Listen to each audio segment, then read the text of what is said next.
Olá, boa noite. Kelly entrando. Oi, Olá, Kelly. tudo bem? Ai, tão bom. Feliz dia do nutricionista. Parabéns para nós. Parabéns para nós. Fiquei muito feliz que a gente está combinando essa live há tanto tempo e calhou logo o dia do nutricionista. Oi, Verdade, muito bom, né? Jaque, tudo bem? Ó, Jaque é lá da Unimed, trabalhou com a gente lá. Oi, Jaque. E aí, né, Kelly? Faz um tempão que a gente não se vê pessoalmente, né? Eu acho que a Nossa, última vez foi no congresso, no final do ano passado. foi. Aí chegou essa pandemia, né? Não tem como ficar A saindo. gente não se encontrou mais, mas é sempre muito enriquecedor quando eu tô com você. A Ah, gente se bom, fala muito comigo por mesmo. telefone e eu vou deixar o pessoal entrar aí um pouquinho mais, né? Ver se entra mais alguém. Mas eu sempre tiro dúvidas com você, porque desde a época que a gente dava aula lá, né, na Unimed, eu tinha meus filhos pequenos e te passava um pouco da minha experiência, né? Eu E aprendi aí, muito, né? Como mãe. é, e eles eram pequenininhos naquela época, e logo depois você engravidou e teve neném e se dedicou tanto a essa área infantil. E hoje em dia, quando eu tenho dúvida de qualquer coisa, é com você que eu tiro a dúvida. Eu falo, não, a parte infantil tem que ser com a Kelly. Ela tem que estar fazendo comigo, sem dúvida. Desde que eu fui Oi, mãe, Branca. eu Eu me vou encontrei selecionar aqui nessa para área. Muito bom, adoro. Mas eu nunca pensei em fazer materno infantil na faculdade, jamais. Mas foi com essa necessidade, né, que eu senti quando eu fui mãe. Que aí eu comecei a estudar e foi onde eu me encontrei. Hoje eu amo nutrição é. infantil e não consigo me imaginar em outra área. Eu lembro até que a gente conversava muito, fazia muita receita, né? Fazia atendimento. E depois, quando eu te chamei de novo para voltar, você, Diane, eu não me vejo em outro lugar. É, Eu quero me dedicar à parte infantil, porque realmente eu amo muito. E é aqui que eu vou ficar. Eu falei, realmente é bom quando a gente encontra, né, uma é. área que a gente se identifica. Mas Eu olha, atendo, eu amei dar aula também, tá? Eu né? adoro Foi. ensinar. Não, é muito Ah, gostoso. eu também sinto muita saudade da aula, e fora que a empresa era muito boa também, né? A Uhum. equipe, todo mundo. Sempre que você trabalha com equipe multidisciplinar, é excelente. Até porque eu sei que você atende no lugar também que envolve essa medicina integrativa, né? Fala um Sim. pouquinho do teu consultório, como que você está trabalhando hoje. Uhum. Hoje, por conta da pandemia, né, o tipo de atendimento teve que ser adaptado. Então, eu faço consultas online. Hoje a maioria está acontecendo online, mas eu já faço as presenciais também. Atendo em consultório na Tijuca e na Barra. Na Tijuca, Uhum, fica ali ao lado do Shopping Tijuca, um lugar de fácil acesso. Na Barra é uma clínica multidisciplinar, né, que tem outras especialidades médicas e de nutrição também. Fica pertinho ali do metrô da Barra. Que mais? Ixi! Qualquer Ai, coisa apareceu também, a pessoa pode ir no teu perfil, né? um negócio aqui. Pronto? Tá aparecendo, né? Isso, agora o pessoal está aparecendo aqui, eu estou acenando para todo mundo. E, Ediane, com essa adaptação, né, dessas consultas online, eu atendo muito à noite, né? Porque, como eu atendo os bebês, as famílias todas, né? A maioria está em home office, então os pais às vezes não têm com quem deixar a criança, né? Mesmo trabalhando. E aí eles preferem o atendimento quando a criança vai dormir. E aí muitos atendimentos têm Uhum. acontecido à noite. Então, às vezes eu paro 10h30, 11 horas. É rotina, a gente vai se adaptando como dá, né? Isso aí. Eu também atendo mais à noite. Eu tenho ido a algumas consultas presenciais, né? Mas acho que assim, até o nosso diferencial é que eu, no trabalho infantil, eu trabalho em escolas, né? E creches. Então eu trabalho com um grupo de bebês num berçário, Ai, que enquanto você trabalha de forma individual. E às vezes eu tenho dúvida se posso incluir alguma coisa, enfim, eu penso no geral, até no hábito alimentar, né? E delícia. você consegue ter uma sensibilidade um pouco maior, né? E muitas das vezes, como eu te falei, a gente tira dúvida. E aí vamos falar um pouquinho, né? Acho que dá para a gente já introduzir o assunto Vamos lá. sobre. E acho que uma pergunta que a maioria das pessoas se questionam, né? Uhum. por que é necessário a introdução alimentar? Né? Se bebê já mama, gosta tanto a partir dos 6 meses, por que é necessário incluir novos alimentos? O que você responderia aí? Então, a composição do leite materno, ela vai mudar, né? Então, a recomendação atual é que o leite materno seja exclusivo até 6 meses, porque ele, de fato, ele consegue alimentar, matar a sede do bebê, né, para ele ficar bem hidratado. Então, basta o leite materno e na impossibilidade do leite materno, a gente tem a fórmula. A partir de 6 meses, a composição nutricional do leite, ela muda, né? E aí, por isso que a gente também precisa começar a entrar com os alimentos. Então, não é recomendado entrar antes de 6 meses. Alguns países até liberam antes, né? E a gente respeita muito o que o pediatra da criança fala, o que a família quer. Mas a recomendação atual, vigente aqui no Brasil, é a partir de 6 meses. Como eu te falei, a composição do leite materno vai mudar, mas o leite não fica fraco, tá? Isso é um mito. Mas acontece sim modificações. Um dos nutrientes que cai, né, principalmente é o ferro. Então é muito comum a gente ver bebês suplementados com ferro. Não é só por essa causa, existem outras causas também. E aí a criança começa a comer. E aí, Ediane, existe uma faixa, né, de aprendizado que é de 6 meses até 1 aninho, onde é que a gente fala que é... Ui, desculpa, a minha bateria aqui. Só um Deu minutinho uma aqui, eu vou travadinha. Tá, não, pode botar aí. ter que ajustar aqui. É. Ai, não estava E esperando assim, isso. né? Isso que eu ia te falar. Assim, eu já peguei casos de mães que querem prolongar a amamentação e acabam sendo muito resistentes em introduzir os alimentos e acaba realmente causando anemia, né? Casos de criança que eu já peguei com mais de 1 ano com uma anemia até de uma certa forma grave, porque a criança só queria o peito, peito, peito. Então é importante, né, fazer essa transição aos poucos. Sim, Mas sim. aí continua seu raciocínio. Já botou? Já plugou para carregar? Já tá tudo certo. Tá, pode Então, continuar o raciocínio aí. o ferro ele é um dos nutrientes que mais vai ter alteração no leite materno, e aí a criança que não está consumindo de uma forma não adequada, porque não seria a palavra certa, mas não está comendo, ainda não engrenou, né? Ali na introdução alimentar, a gente pode pensar assim numa suplementação de ferro. Mas isso é analisado junto com o pediatra também, tá? A gente não vê sozinho, não. Tem os aspectos também psicossociais, né? Quando a gente envolve ali a amamentação. Só um minutinho, Ediane, peraí. Tá.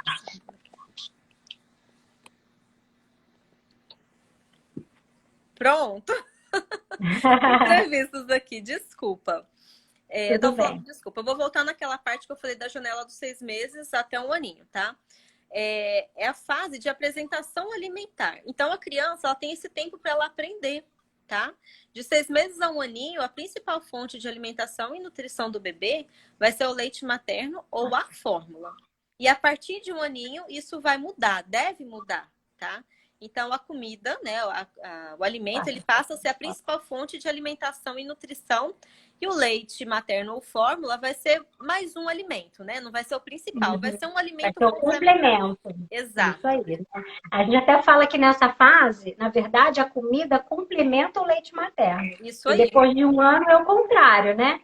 É o leite materno que complementa os alimentos. Exato.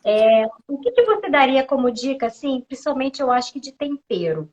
Porque isso é uma dúvida que muita gente tem. Começa a fazer os alimentos, aí a mãe quer provar e acha que está sem graça e acaba tendo que colocar mais algum temperinho ali quando cozinha os legumes ou quando cozinha um pedacinho de frango ou carne.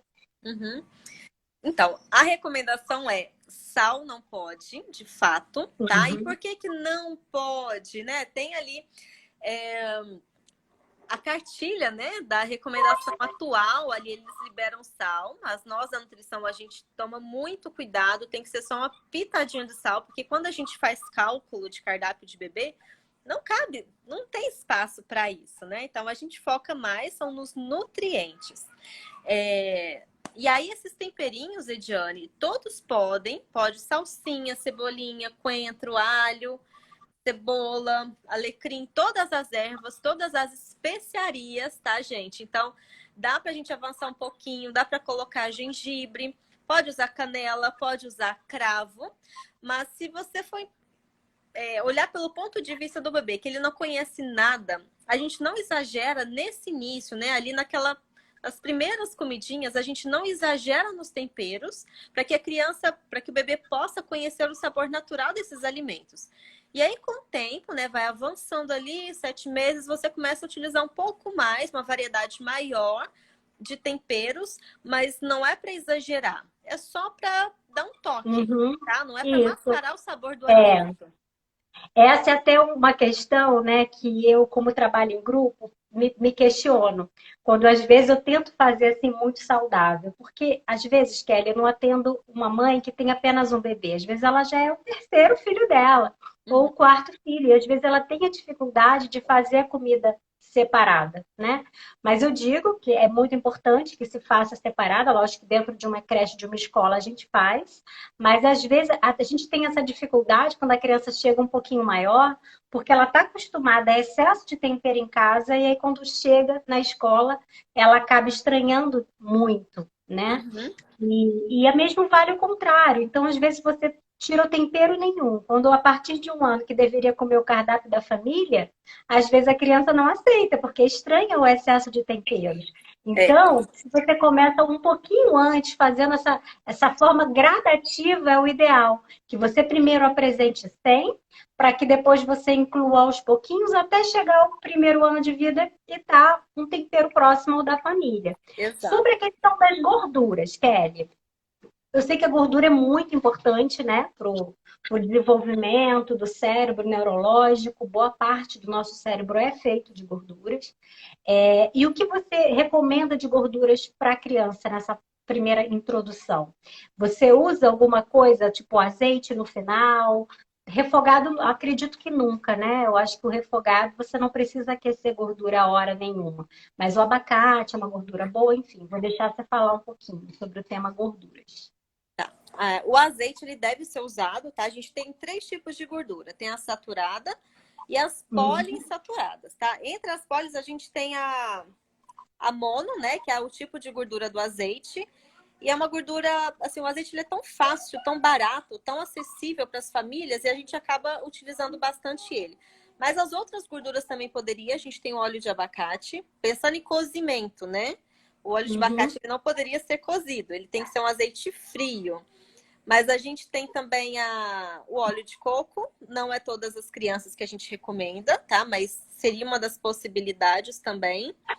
A própria manteiga sem sal, a gente pode Uhum. utilizar, mas Com também manteiga ghee? não a manteiga que a gente passa no pão, não teria problema, sabia? Uhum. Mas a questão daqueles traços de leite não teria problema? Não tem mais problema, Ediane, muita coisa mudou. A gente só teria cuidado de ser uma manteiga sem sal, mas o ideal é o Uhum. azeite mesmo. Então, pensando numa rotina de casa, para facilitar ali o dia a dia, a gente faz no azeite. Se você quiser refogar, teria que ser numa temperatura baixa, né? Então, no fogo médio para baixo. Mas algumas propriedades do azeite, elas vão ser perdidas, tá? Não vai mudar o tipo de gordura, mas alguns benefícios vão sim, vão se perder. Mas aí você coloca um fio de azeite por cima da comida, para você também ter o Uhum. poder do azeite frio, né? Para você ter os Isso, benefícios que o azeite frio isso oferece. aí. Eu também, eu acredito que é sempre legal a gente diversificar, como você falou, né? O azeite a gente sabe que é a gordura que a gente mais precisa, mas a gente também precisa da saturada, a gente também precisa das outras. Então, se você fizer um pouquinho de cada um, né? Ou uma refeição com cada tipo de gordura, você acaba tendo um perfil lipídico melhor, Uhum, certo? certo. Deixa eu só responder aqui. A Amanda, ela tá perguntando, essa manteiga sem sal já poderia usar os 7 meses. Numa rotina, Amanda, o ideal é o azeite, tá? O ideal é a gente preparar a comida com azeite. Então, fixa na cabeça que o azeite seria a gordura número 1. Os outros tipos de gordura pode entrar como uma preparação culinária para você ressaltar um sabor de um alimento. Vamos supor, óleo de coco. Quando a gente faz um peixe no óleo de coco, o sabor fica ótimo. Então, pode Fica. utilizar a vez ou outra. Se você for fazer um ovinho mexido para o seu filho, na manteiga, fica bom. Se você for fazer um legumes e colocar um pouquinho de manteiga sem sal, fica bom também. Então, a manteiga ela entraria ali para dar uma variada, mas sem entrar no Uhum. lugar do azeite, certo? É. E eu acho que, inclusive, o leite, o ovo mexido, ele até tem uma digestibilidade melhor, né, Kelly, do que o Sim, ovo cozido, porque a gente só vê sempre cardápio de bebê com ovo cozido, né? não, E a gente mexido é sabe que o melhor. mexido tem uma digestibilidade até melhor do que o cozido. Perguntaram também aqui como introduzir novos alimentos em crianças com seletividade alimentar, né? Quer responder?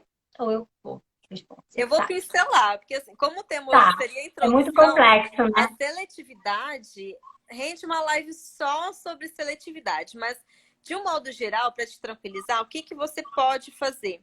Pega um alimento que o seu filho já conhece, e aí eu vou apelidar esse alimento de alimento amigo, entre aspas, e vai trazendo alimentos similares para ele naquela refeição. Então, um exemplo prático.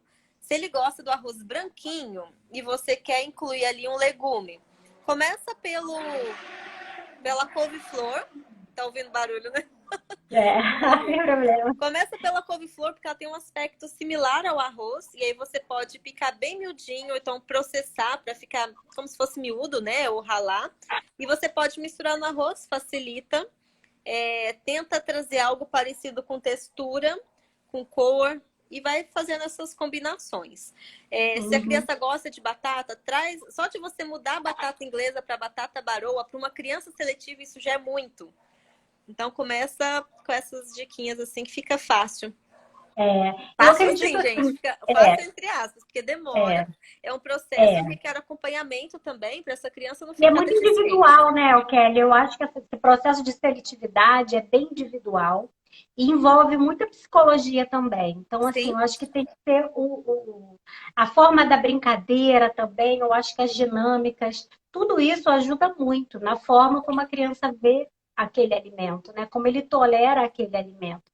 Então, às vezes, a gente tem pressa do resultado e às vezes, olha, você tem que comemorar só da criança aguentar a comida no prato, porque às vezes ela não aguenta nem que fique ali encostado num outro alimento. Ediane, eu Então, já é um passo de cada vez. exato. Eu já tive pacientes, assim, com nível de seletividade tão sério, né? Que se ela tivesse se o prato dela tivesse o que ela gosta, mas se a mãe que está na frente dela comer algo que ela não gosta, ela chegava ao ponto de vomitar. De vomitar, né? Mas aí, Uhum. nesse caso, eu imagino que o da Lucilene, né, também não tá tão simples assim, porque ela disse que o dela é o máximo. É importante o nutricionista não trabalhar sozinho, tá? A gente precisa, Uhum. antes do nutricionista, passar para um terapeuta ocupacional ou um psicólogo, antes de ir para o Nutri. Porque tem outras questões ali para depois chegar, para serem resolvidas, tá? Algumas etapas para depois chegar no nutricionista. Isso aí. E é um caminho longo, né? Não é Sim, rápido. É um caminho longo e precisa de acompanhamento individual. Difícil ter, assim, só com dicas, só com uma live. Eu acho que determinados assuntos, só uma consulta mesmo para você avaliar, uhum. né? Bom, agora vamos falar um pouquinho sobre a questão da higiene, né? De como preparar o alimento do bebê. Eu sei que com essa questão da praticidade, um monte de gente gosta de ter comidas congeladas, né? De dias na geladeira. E o que que você recomenda para os teus pacientes normalmente? Lógico que a gente procura saber o dia a dia, né? Se a pessoa tem tempo, não tem, está trabalhando, mas sobre isso de você armazenar a comida pronta na geladeira, essa validade, fala um pouquinho aí para mim. Certo. Primeiro a gente vê na verdade, o Nutri, ele não é que a gente fala uma opinião nossa, né? Porque isso é muito individual. Mas a gente é uma ferramenta, né? A gente vê o que a família precisa, qual que é a demanda da família e tenta adaptar o nosso conhecimento teórico ao que a família quer. Tem famílias que podem cozinhar os alimentos todos os dias, isso seria muito bom, seria o ideal. Aquelas que não podem, o alimento fresco na geladeira, ele dura 24 horas para um bebê. Alguns podem durar até mais, mas é um risco que se corre. Seguramente, são 24 horas. E aí, como guardar esse alimento? Você cozinhou, serviu, né? Serviu ali no prato, e o que você já quer guardar, você já separa logo, tampa e guarda na geladeira. Não deixa essa comida exposta ali por muito tempo, 1 hora, 2 horas, e só mais tarde vai guarda na geladeira. Não é assim, tá? Terminou de cozinhar, espera esfriar um pouquinho e já vai e guarda. E vai durar umas 24 horas. Se você for usar durante para outros dias, né? Ah, eu queria uma comida que durasse 3 dias, 4 dias. O ideal é que você congele. E aí, para congelar, a gente precisa estar atento ao recipiente que você vai colocar ali. O ideal seria congelar em recipiente de vidro ou de plástico livre de bisfenol A. Existem plásticos que podem ser levados ao freezer, que podem ser congelados, ou até mesmo em saquinhos próprios para congelamento. E aí você vê o que é mais fácil para você. O tipo de colher, talher, que geralmente você recomenda, ou panela, ou você acaba usando da família mesmo? Ou você prefere o de vidro, que é mais atóxico, esquenta no micro-ondas, não esquenta no micro-ondas? Então, Tô te enchendo tipo de de perguntas. panela, vamos lá. Tecnicamente falando, Ediane, as melhores seriam inox pelo bom custo-benefício. É um investimento a longo prazo, né? Uma panela que não estraga, uma panela que tem uma ótima durabilidade. A gente tem o vidro também, as panelas de vidro são boas. Tem aquelas de cerâmica esmaltadas. Tem as de Teflon. De Teflon tem que ter muito cuidado, porque não pode estar arranhado de forma alguma. Começou a arranhar, ela vai continuar aquele arranhadinho, ele vai crescendo cada vez mais, tá? E aí, para você ter uma boa conservação, o ideal é você utilizar uma colher ou de silicone ou aquelas de plásticos que podem ser usadas para cozimento, tá? E elas são resistentes, é um material específico, ou aquelas de bambu tratado. Bambu não é colher de pau de antigamente, tá? Aquelas colheres de pau de antigamente, elas são cheias de poros e acumulam fungo, sujeira, então não é legal. Se você tem uma panela de inox, uma panela de teflon, qualquer panela que possa arranhar, e você utiliza a colher que você usa para servir, que é aquela de metal, né? Ela vai arranhar sua panela toda e a durabilidade vai ficar comprometida. E isso não é para a saúde só do bebê, não, tá? É para a saúde da família toda. Então, panela é um assunto que a gente tem que tomar cuidado. Se a panela da sua casa for de alumínio, e aí você fala, Kelly, eu sei que precisa reconhecer a importância, mas eu não posso gastar agora. Aí o que tu faz é trocar pelo menos a colher, para não ficar tendo o atrito da colher de metal numa panela de alumínio, certo? E aí, com o tempo, você vai se programando para algum dia você poder fazer a troca. E esse, né, Kelly, tem uns cuidados que a gente tem também na creche, por exemplo, de recomendar à cozinheira não usar bombril, porque o bombril, ele é proibido pela vigilância sanitária, né, nos restaurantes, mas em casa as pessoas acabam usando. Mas quanto mais você fricciona a panela, quanto mais você areia a panela, mais alumínio você libera, né? Para o alimento. E o bebê é um ser ainda muito mais frágil que um adulto. Então, É aquele excesso de informação, né? alumínio é informação ainda. Tanto é ruim, né, para a parte neurológica como para a parte intestinal, né, da permeabilidade intestinal. A gente falou dos utensílios em relação a aquecer o alimento, Kelly. Vamos dizer que a pessoa fez a comida, cozinhou, já separou e congelou, né? Que é o certo é congelar depois de cozido, depois de Isso. pronto. Você até pode também congelar no pré-preparo, mas Pode. Como a gente estava pode falando de guardar um alimento pronto, eu sugeri essa forma, mas você pode congelar o alimento cru, entre aspas, mas assim, branqueado, né? que o ideal seria a gente branquear. O branqueamento, gente, é você dar um choque térmico, é você ferver a água, joga o alimento ali, vamos pensar em almoço, jantar, né? Joga os legumes ali, deixa ele branquear, 2 minutinhos, depois você joga na água fria e congela. O trabalho que você vai ter para fazer tudo isso, você já congela logo, já cozinha logo. Eu também. Eu acho que tá tão mais trabalho de branquear que eu prefiro sempre deixar na geladeira o alimento fresquinho e cozinho só assim, pro almoço e jantar, né? E o que sobrou eu como no dia seguinte, mas eu não dou para criança. Até porque, principalmente as batatas, elas acabam sendo um pouco mais fermentativas, né, Kelly? Sim, a Principalmente quando consistência passa fica de um dia para o diferente. outro. Passa de um dia para o outro, elas ficam mais fermentativas. Então, eu pelo menos evito essa questão do bombril. E em relação ao aquecimento, por exemplo, dentro da creche a gente não tem micro-ondas. Na verdade, lá a comida é feita, né, diariamente. Mas o que você recomenda para uma mãe que precisou congelar? E ela quer descongelar essa comida para oferecer para o seu filho? Descongela como? Banho-maria, micro-ondas? Fala um pouquinho. Tá. Eu não sou contra o micro-ondas, mas eu acho que o uso dele tem que ser muito bem pensado. Eu acho que a gente não, assim, na minha opinião, eu não sou radical em nada. E eu Uhum. vejo muito como que é a rotina da família. O ideal, Ediane, é a gente esquentar em banho-maria. Então, é você pegar o potinho de vidro ali, coloca numa panela já com água e deixa ele aquecer até esquentar por completo e ficar na temperatura adequada para o bebê comer. Esse seria o perfeito, tá?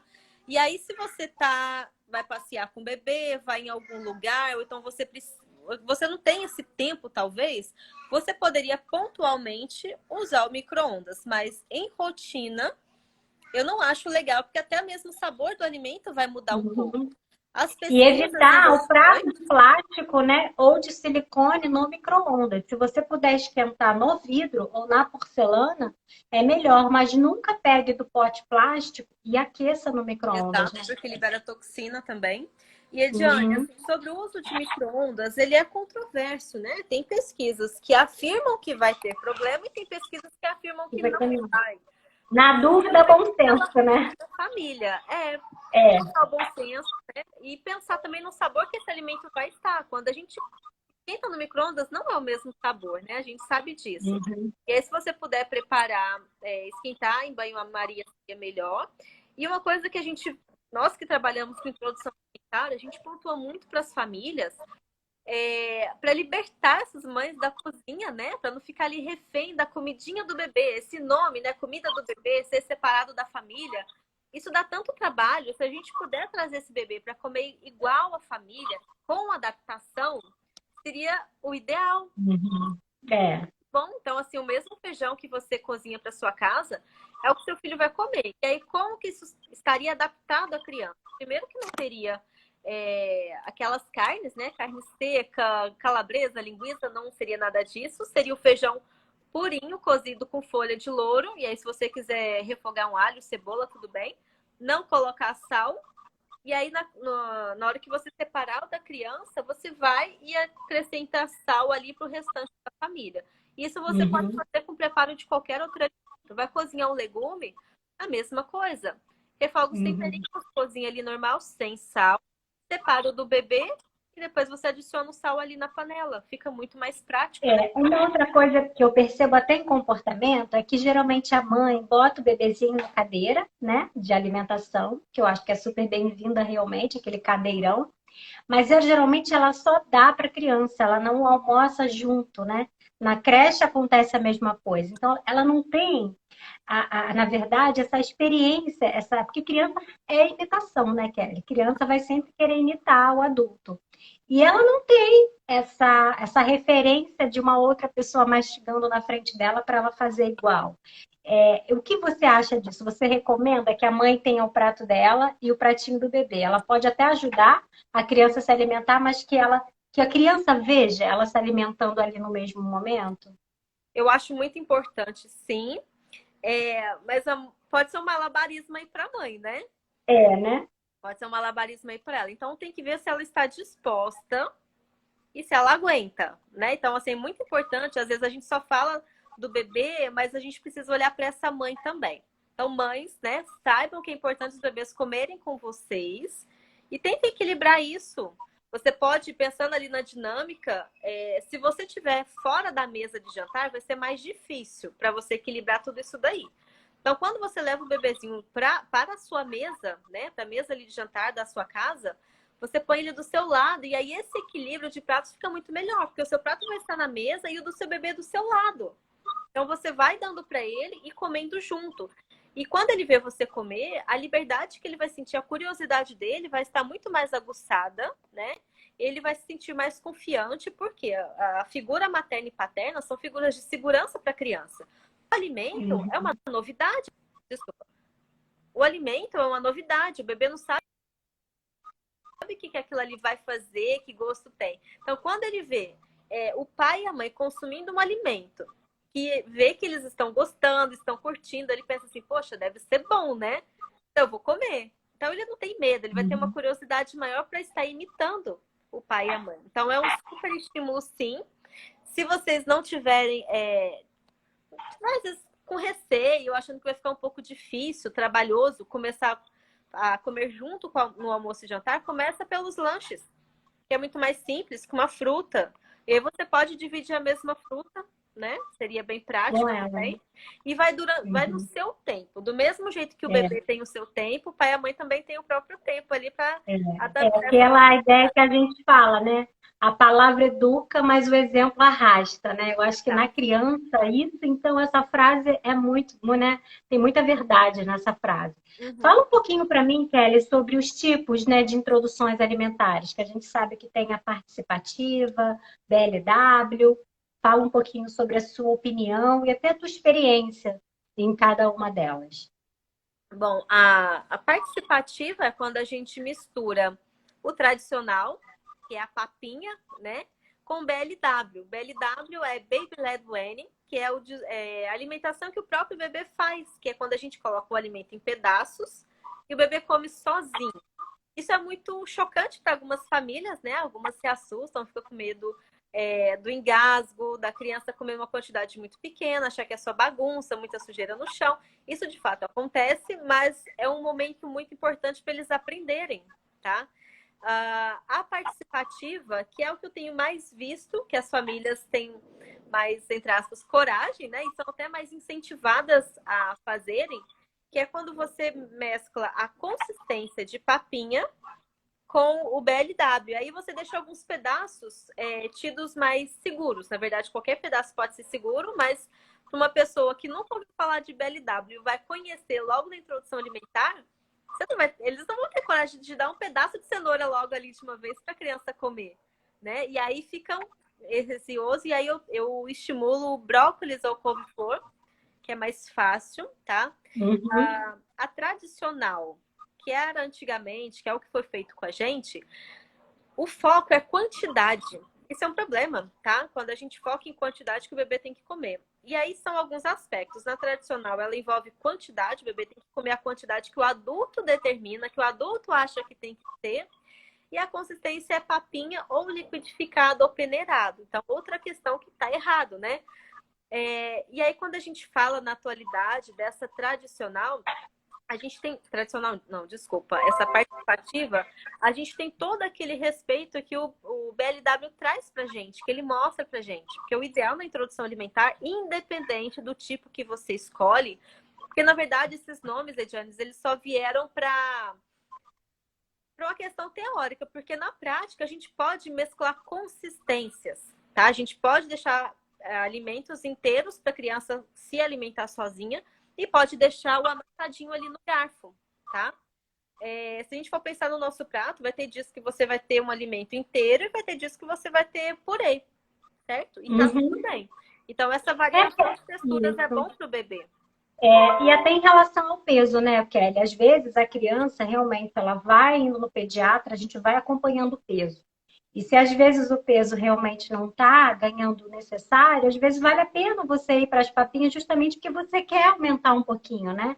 O valor calórico daquela refeição. De repente, sei lá, a criança teve uma infecção na garganta, alguma doença que fez com que ela, né, acabasse consumindo menos alimentos, e às vezes até o peito ela rejeitou, e aí essa deficiência no ganho de peso dela pode ser, né, ajustado com a consistência da comida, que isso faz com que a criança vá consumir mais ou menos calorias. Eu acho que o contrário também é super válido.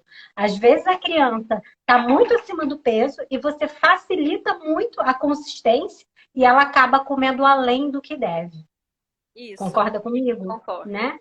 Mas aí a gente Então, precisa olhar também o que levou a essa perda de peso da criança, se é algum fator emocional, se a criança foi para a creche, né? Se é a uhum, chegada de um irmão. Então, várias coisas podem estar contribuindo. E às vezes umas coisas super simples. Às vezes a criança aprendeu a engatinhar e está correndo pela casa, está gastando mais energia, né?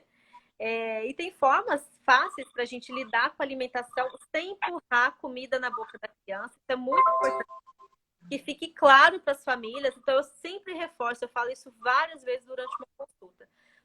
papel dos pais é dar para os filhos oportunidade e qualidade dos alimentos. Então, a seleção do que vai ali na mesa, quem faz é o quanto vai comer e como vai comer, quem faz isso é a criança. Então, não adianta a gente empurrar a comida para dentro e fazer um monte de coisas para que essa criança coma, se ela está te dando todos os sinais que ela não quer mais. E aí, uma medida muito fácil para entender essa questão de fome e saciedade é quando a gente vê um bebezinho que é amamentação exclusiva, ele não vai para o peito a hora que ele quer, quando ele está com fome, e ele para na hora que ele está saciado. Então, ele tem esse controle de fome e saciedade. E a gente precisa jogar isso para os alimentos também, certo? E aí, nesse início da introdução alimentar, o bebê ele ainda não sabe que a comida vai matar a fome, que a água vai matar a sede. Então, isso vai sendo aprendido. A partir do momento que, vamos supor que essa parte mais alta aqui é o leite, ou materno, fórmula, e aqui é o alimento. A partir do momento que a quantidade de alimento vai subindo, a de leite vai descendo, chegou um aninho, vai começando a mudar. É assim que acontece, tá? Uhum. Sobre essa questão da composição do prato, né? Fala um pouquinho dos grupos alimentares, como deve ser feito, né? A composição, por exemplo, de um almoço. Dos lanchinhos a gente pode falar depois. Vamos começar com uma grande refeição, por exemplo, um almoço. Um prato final, assim, já todo completinho. Quando eu digo final, gente, nem sempre é com 6 meses, tá? Com 6 meses a gente começa devagar, a gente não coloca todos os grupos de uma vez, eu vou chegar lá. Mas pensando no pratinho completo, a gente tem 5 grupos. Tem os carboidratos, que pode ser os cereais ou os tubérculos, né? O que é isso? Cereal, a gente tem arroz, macarrão, milho, quinoa. Tubérculos são as raízes. Aipim, as batatas, o inhame, o cará. Então, são os carboidratos.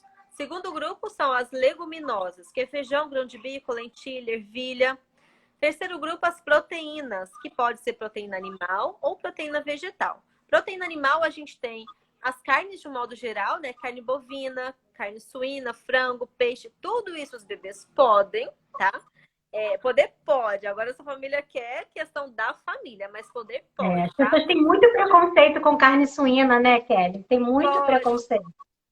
pode carne de rã também, ovo, clara e gema, tá? Então não tem essa de começar só pela gema, a não ser que seja uma criança alérgica ou para uma recomendação muito específica do pediatra e justificada, né? Mas de uma forma geral não precisaria. E aí tem os 2 grupos vegetais, que são as verduras, que é as folhas, né? E os legumes. Então a gente tem os 5 grupos alimentares. Para dar um start, para começar ali com 6 meses, a criança que nunca almoçou, a gente começa com uma novidade por dia. Então, no dia 1, você vai dar uma novidade. E aí você pode escolher. Geralmente, a gente escolhe algum legume. Pode ser uma cenoura, uma abobrinha, um chuchu, um brócolis. No segundo dia, você pode repetir o alimento do dia anterior e mais uma outra novidade. E aí você vai evoluindo ao longo da semana, considerando uma novidade no dia, mais aquilo que já ficou para trás. Por que essa recomendação de uma novidade no dia? Porque se a criança tiver alguma reação, é muito mais fácil você identificar também. Não é errado você colocar uns 3 alimentos de uma vez lá no começo. Muitos pediatras indicam dessa forma. Mas é muita novidade para a criança. Vai ter aquelas que vão deslanchar super bem e adorar, e vai ter aquelas que vai achar a informação demais. Se você for dessas que quer acelerar o passo, considere só 3. Não passa disso. Nos primeiros contatos, tá ali na primeira semana, não passa de 3 novidades ali no mesmo dia, não. No dia 1, não. Não é vantagem. Porque a criança não vai comer, ela vai conhecer. E aí a gente passa por alguns estágios para você aceitar o alimento. Na palminha da mão dos bebês, tem várias terminações nervosas que simboliza, é como se fosse um test drive do que vai acontecer dentro da boca. E aí esse bebê ele precisa esmagar, ele tem que pegar a comida. Tá? Então é bom a gente deixar eles mexerem. Vai fazer meleca sim, vai fazer bagunça sim, mas faz parte do desenvolvimento deles, né? Eles fica o motor, né? E aí ele vai explorar esse alimento, vai trazer na boca. Quando ele traz na boca, quando tá perto, ele vai conseguir sentir o cheiro do alimento E quando está dentro da boca, ele ainda vai explorar mais esse alimento para depois engolir. E nisso ele está adquirindo memória. A partir do momento que ele já fez essa memória palativa, está seguro desse alimento, começa a fluir. Aí ele vê o brócolis, já sabe como que é o brócolis, já sabe a textura, já sabe que não vai machucar ele, que é gostoso. A hora que ele vê o brócolis, ele come com muito mais rapidez, muito mais fácil, tá? Mais ou menos assim que funciona. Então, vale a pena a gente desprender esse tempo, né, em função ali da introdução. E assim, importante também, né, Kelly, por exemplo, lá na creche a gente vê essa dificuldade, que geralmente as crianças chegam lá às vezes com 9 meses, já fez uma certa introdução em casa, mas está com a comida muito liquidificada, as pessoas realmente batem no liquidificador com medo do engasgo. E às vezes, com 1 ano de idade, a criança ainda está com aquela comida super liquidificada, acaba interferindo até no ganho de peso, porque essa comida ela acaba tendo uma densidade calórica menor, né? Tem muito água ali, mas a criança também não desenvolve a parte oral, porque a mastigação é importante. Enfim, eu acho super importante também a gente frisar que não é para a gente bater no liquidificador de forma alguma. É só deixar bem cozidinho e amassar. E a introdução mesmo da salada, do cru, você começa com que idade? Você orienta? 1 ano ou um pouquinho antes? Por exemplo, tomate, essas coisas assim. Dá para iniciar. Tudo mais que tomate é uma fruta, né? Já dá para iniciar antes, né? Dá para iniciar antes, mas, Ediane, principalmente as folhas, é importante a gente tomar cuidado com o corte, com a forma como você vai apresentar essas verduras, né? Que são as folhas das crianças. E aí, o ideal é que você pique bem miudinho, para que não tenha risco de engasgo. Ou então, sabe quando você enrola a folha para fatiar e fica aquela fatia fininha, porém comprida? Como a criança ainda está aprendendo a engolir, pode ser que fique uma metade para dentro e outra metade para fora. Então, quando a gente deixa bem picadinho, fica mais fácil. Inclusive, facilita a digestão também, porque eles não têm todos os dentinhos, então não vai mastigar tão bem assim esse alimento, tá? Então, quando o alimento é cozido, a gente consegue, só com a gengiva, quebrar esse alimento e ter uma digestão mais facilitada. Agora, ele cru, a gengiva não quebra ele cru, a gengiva só amassa, né? Então, por isso que essas folhas têm que estar bem picadinhas, tá? E a gente só faz essa mordida, né, para quebrar as fibras, com os dentes de trás. Antes de 1 aninho é um pouco mais difícil, né? A gente ter isso. Então, por isso que for molinho é mais fácil, né? O pré-cozido, né? De repente deixar pré-cozido, né? Só aquele branqueamento já ajuda. E a criança, de preferência, já tem que estar com 9 meses, né? Para poder fazer a pinça na hora de pegar com as mãos. Pode falar um pouquinho disso? Pegar a caderneta de vacinação da criança, aproveitando sobre isso, gente, leiam as cadernetas de vacinação, tem muita informação. Lá tem todas as dicas, é verdade.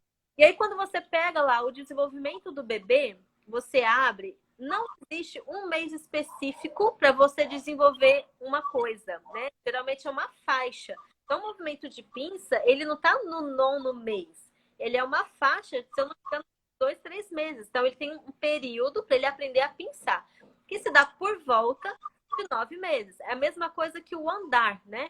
Existe um período ali, uma faixa para ele aprender a andar, que não necessariamente a pessoa fez 9 meses ali já vai começar a andar. Tem uns que demoram mais. Mas, e aí, no início, uma coisa que eu acho, eu acho muito interessante. Fala. Só para falar do movimento. No início, eles fazem movimento de garra. É por isso que no BLW a gente precisa deixar o alimento em bastão, do tamanho de um dedo assim, para a criança agarrar e sobrar aquela outra parte, que é a parte que vai na boca. E aí, quando eles já fazem o movimento de pinça, tem os que fazem com 8, outros com 10. Então, vê quando que o seu bebê está começando a pinçar. E aí, sim, você coloca em pedacinhos para ele pegar o pedacinho e trazer na boca. Muito legal. Eu acho interessante, assim, né, que na época que eu estudei materno infantil, que eu já me formei há 20 anos atrás, a gente tinha a introdução de cada proteína. Então, assim, a gente começava com a carne, depois o frango, os ovos, e por último eram os peixes. Hoje em dia, a composição do prato, bem dizer, ela é a mesma. Você falou, no início vai começar com as frutinhas, mas com o final do 6º mês, o início do 7º mês, você já está com todos esses grupos alimentares. E dali até 1 ano que você vai realmente modificando na alimentação é o quê? É a consistência, né? Da alimentação e assim, comecei só almoçando, depois eu vou almoçar e jantar. Você vai aumentando aos poucos o número de refeições e a consistência dessa comida, né? Na verdade, dificultando um pouco a consistência. Você não pode deixar tão fácil para aquela criança comer. Outra coisa importante é não supervalorizar quando a criança comeu tudo, né, Kelly? Não. Ai, só mais essa é a última. Fala aí sobre a última colherada. Gente, não existe, né? Por favor, não envolvam sentimento com comida. Hoje em dia a gente tem muita adulta aí, entre aspas, com problemas, né? Descontando as emoções na comida, em busca de prazer, de aprovação e de várias questões aí com a comida. Comer é uma necessidade fisiológica. Então a gente come porque está com fome, porque a gente sente que o corpo precisa. Os bebês têm esse controle, confia. O bebê, para não ter esse controle, um bebê para estar inapetente, algo está acontecendo. Então, o bebê saudável, ele vai saber comer na quantidade que ele precisa, sim. Se isso te deixa inseguro, né? Deixa pai e mãe inseguro, o seu melhor marcador, seu melhor termômetro é a curva de crescimento. É você ver que seu bebê está ganhando peso e está crescendo, né, no comprimento, independente de qualquer coisa. Então, isso é um marcador Mas excelente. tem uma fase também que os dentinhos estão nascendo, né, Kelly? Que a criança ela fica com uma certa nervoso, dor, e às vezes acaba nem comendo direito por 1, 2 dias, e às vezes as mães ficam, né, aterrorizadas porque não comeu 1 ou 2 dias. E a criança ela tem esse sistema compensatório. Às vezes ela não come bem aquela semana, e na semana seguinte ela abre o apetite, né? Exato. Porque realmente eu acho que essa dentição, esse desenvolvimento, né, as gengivas sendo rasgadas, elas acabam realmente modificando, deixando a criança muito irritada, né? E acaba modificando o paladar, o apetite dela. Sim. E a gente só precisa ter paciência, né? Gente, o dentinho nascendo, ele é muito desconfortável para a criança, ela de fato sente dor, ela tá desconfortável. Então, o que que eles querem no momento desse? Que é colo, que é aconchego. Então, vai ficar mais no peito, vai ficar mais na fórmula. Tem crianças que ainda assim comem bem, e maravilha que seu filho for assim, mas se não for, tá tudo bem também. Vale a pena, se seu filho não estiver comendo bem, regredir a consistência, deixar essa consistência do alimento mais molinho. Normal comer menos, tá? E ficar mais no leite ou no peito e tá tudo bem. Depois, como a Ediane falou, né, isso vai ser recompensado. E aí, o que você pode fazer estimular a gengiva, né? Então, mordedor higieniza o mordedor, coloca na geladeira, porque o geladinho dá conforto na gengiva. Você pode deixar um legume mais al dente, uma fruta geladinha. Então, pega a banana e põe essa banana na geladeira e deixa ele morder. Pode pegar um brócolis, couve-flor, deixa cozido e põe na geladeira para ele morder também. Esses alimentos, eles servem como... Não é anestésico, mas como mordedores mesmo. Mas mais ou menos, mais ou menos um anestésico, né? Pelo menos de temperatura. Kelly, olha, a gente não tem tanto tempo, acho que a gente já tem mais uns 12 minutos. Eu não queria ir até o final. Tá. A ideia hoje era a introdução alimentar, a gente tentar falar até 2 anos, né? Que é um período também de mais independência da criança, né? Depois, quando faz 2 anos, tem uma fase que a gente fala que é o Terrible Two. Eu acho que esse pode ser um tema para a nossa próxima live. Você está convidada novamente para a próxima, porque, na verdade, a primeira infância, ela vai até mais ou menos uns 4 anos, né, Kelly? Até uns 3, 4 anos.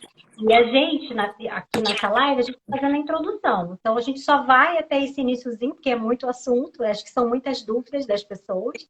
E aí, quando for a próxima live, a gente fala desse a partir de 1 ano e a gente tenta ir até a fase da segunda infância, que seria a fase ali do pré-escolar, até mais ou menos 6 anos. Até 6, 7 anos. Eu acho que isso dá para a gente fazer na nossa próxima live, né? Eu acho lindo a nutrição por isso. Eu acho que a gente vê a evolução, o quanto cada fase da vida a gente tem nutrientes mais importantes, a parte da psicologia, do comportamento sempre associado a qualquer fase da nossa vida. E queria que você deixasse uma mensagem aí, alguma coisa. Gente, a Kelly é maravilhosa. Ela tem outras lives gravadas lá no perfil dela. Muito boa, né? Tem uma com uma Gás. Fala quais são as lives que você fez, que eu achei bem legal também. Olha, as últimas foram sobre cólicas e refluxo, com a gastropediatra, Uhum. ótima. Eu já falei sobre introdução alimentar, sobre alimentação para gestantes grávidas, desculpa, tentantes grávidas e Tem tanto de pós-parto, grávida. sobre a saúde ocular também, de crianças e os bebês, né, que isso é super importante. Hoje, novamente, com você, introdução alimentar, e é um tema que se repete muito. E a minha mensagem final para os pais, gente, tenham em mente que o alimento principal da criança, de 6 meses até 1 aninho, é leite. E o que a criança vai estar comendo é um aprendizado, tá? Confia que ela tem o pleno controle de fome e saciedade. Respeitem isso dela, tá? E ofereçam oportunidade.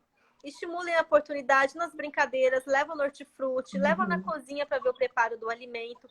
Não empurrem comida a qualquer custo. Se você tiver qualquer dúvida, né, busca um profissional que pode ser um nutricionista ou até mesmo pediatra. Tem muitos pediatras aí super conscientes aí da alimentação que fazem ótimas orientações Uhum. também.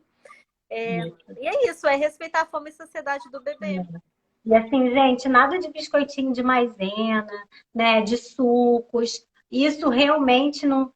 Pode falar um pouquinho, que eu não falei disso. E ainda tem gente que acha que é importante dar o biscoitinho que a criança está com fome. Enfim, fala das consequências disso a longo e médio prazo, né? Então, a alimentação da criança deve se consistir basicamente de alimentos naturais, tá? E as proteínas. Industrializados não, nem industrializados do bem, né, nessa introdução alimentar. E as consequências a longo prazo é que a criança ela tá em formação de paladar. Quando a gente entra com esses industrializados precocemente, você muda a bioquímica do paladar, tá? Então pode gerar vício em açúcar.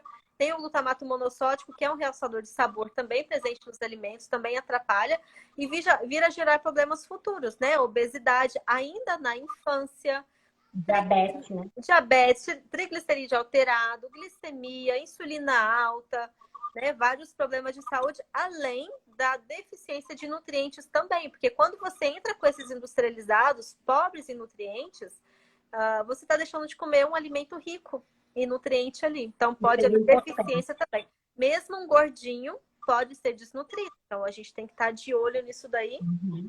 E dúvidas, gente, tem que buscar um profissional. Não deixem Isso de aí. buscar, não. Até mesmo em locais públicos, tem nutricionistas atuantes nessa área também. Uhum. Kelly, muito obrigada pela sua contribuição, tá? Eu que agradeço Te pelo espero convite. daqui a 15 dias, tá? Sem ser essa segunda outra, para a gente falar essa segunda parte aí da alimentação infantil. E foi ótimo, tá? Muito obrigada mesmo. E feliz dia do nutricionista. Vai dar lá atenção para seus filhotes. Essas filhotes devem estar morrendo de Obrigada. saudade, tá? Obrigada pelo convite. Beijo. Muito Beijo. obrigada. Tchau. Tchauzinho.